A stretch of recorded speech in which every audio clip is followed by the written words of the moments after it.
Hello, everybody. Congratulations to all the achievers who have cracked their UGC NET JRF, NET examination JRF, or for the PhD category.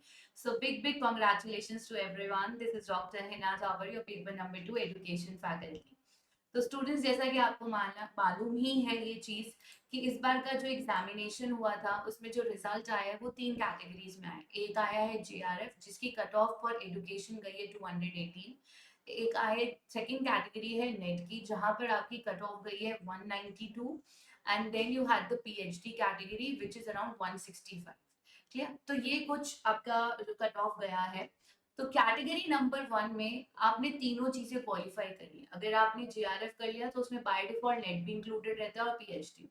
अगर आपने सिर्फ net qualify किया that means उसमें net और PhD included होते हैं। और तीसरी कैटेगरी जहां सिर्फ और सिर्फ आपको पीएचडी मिलना है।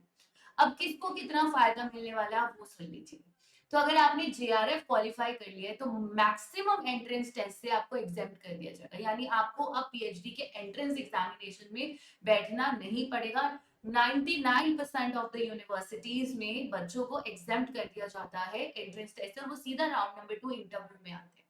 यानी जेआरएफ क्वालिफाइड कैंडिडेट्स का जो इंटरव्यू इंटरव्यू यानी कि प्रपोजल प्रेजेंटेशन होगा वही डिसाइड करेगा कि आपका सिलेक्शन होगा या नहीं। तो मेजरली आपका प्रपोजल प्रेजेंटेशन बहुत ही ज्यादा स्ट्रांग होना चाहिए। ठीक है, अब आ जाते हैं कैटेगरी नंबर 2 और 3, यानी जिनका नेट एंड पीएचडी क्वालिफाइड है जो कैटेगरी नंबर 2 है, और जिनका सिर्फ पीएचडी क्वालिफाइड है जो कैटेगरी नंबर 3 है। तो अगर आप इस कैटेगरी में हो तो आपकी जो टेस्ट कोर्स है वो आप नेक्स्ट 1 ईयर में, यानी अगली अक्टूबर से पहले पहले आपको हर हाल में पीएचडी में एडमिशन लेना ही लेना है।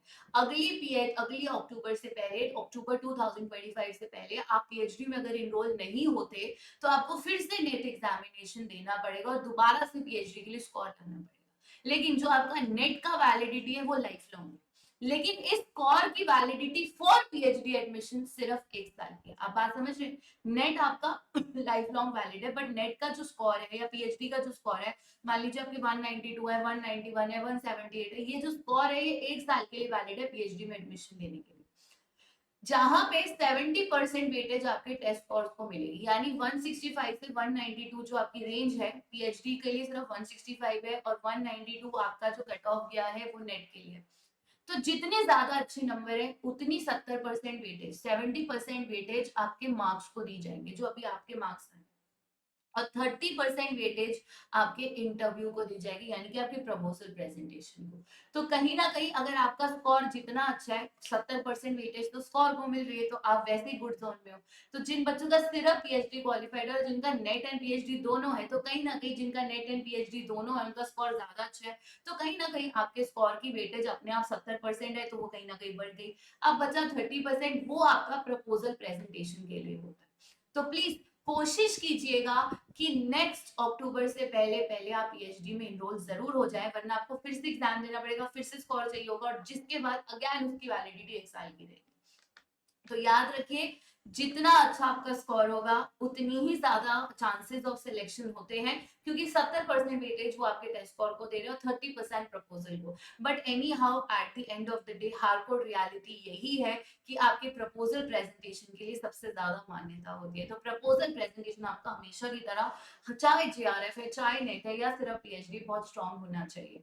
एंड कई यूनिवर्सिटीज में अगर आपका नेट भी क्वालिफाइड है तो आपको एंट्रेंस वैसे भी नहीं देना। सो अगर आपका सिर्फ पीएचडी वाली कैटेगरी है तब भी आपको टेंशन नहीं लेनी, because majority of the universities में आप एग्जाम्प्ट हो जाएंगे। लेकिन जिनकी ऑलरेडी ब्रोशर्स आ चुके हैं उनके लिए अलग रूल रहेगा। अब जो पीएचडी एंट्रेंस निकलेंगे वहां पे आपका रिजल्ट वैलिड रहेगा। Thank you everybody, may God bless you with all the happiness, take care, congratulations to everyone once.